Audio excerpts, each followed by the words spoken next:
আমার বাড়িতে fried rice, ঠিক আছে। তো ভাই এসে এখন দিয়ে গেল ওই বৃষ্টি মাথায়, দেখো ব্যাগের মধ্যে করে এনেছে, কিন্তু তবুও ঝিরিঝিরি বৃষ্টি হচ্ছে। তো ওই জন্য দেখো টিফিন বক্সের ওপরে বৃষ্টির ফোঁটাগুলো পড়েছে, ঝিরিঝিরি বৃষ্টি হয়েই পড়ছিল, এখন আবার একটু জোরে পড়ছে। ওহো, মা বানিয়েছে, শুধু ফ্রাইড রাইসই বানিয়েছে, আর তোমার ডিম কষা করেছিল। আমি হয়েছি ডিম খাবো না।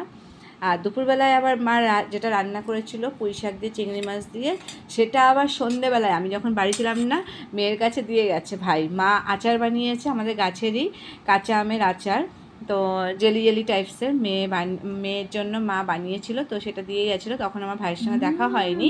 আর পুঁই শাক আর চিংড়ি মাছ দিয়ে তরকারি করেছিল, সেটাও দিয়ে গেছে। তো ওইগুলো রয়েছে টেবিলের উপরে।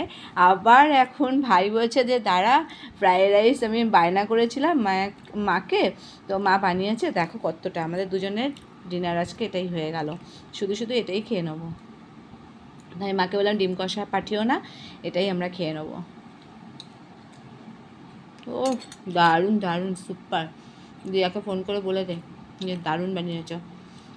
তো সবাইকে শুভরাত্রি।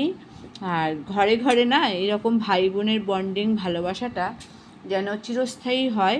ভাই বোনের ভালোবাসা যেন কারুর নজর না পড়ে, এইরকমভাবেই আমাদের ভাই বোনের ভালোবাসা যেন সারাটা জীবন থাকে। আমার ভাইয়ের প্রতি এরকম স্নেহ ভালোবাসা, আর আমার ভাইও যেন আমাকে যেই ভালোবাসাটুকু দিয়ে থাকে, সেটা যেন সারা জীবন আমাদের মধ্যে থেকে থাকে। পরিবারকে অবশ্যই ভালোবাসবে, ভাই বোনের সম্পর্কটা আবার তার মধ্যে একটা অন্যরকম পবিত্র একটা ভগবানের আশীর্বাদের সম্পর্ক। তো সব্বার এই ভাই বোনের সম্পর্কটা সব্বার চিরস্থায়ী হোক, ভালোবাসার হোক।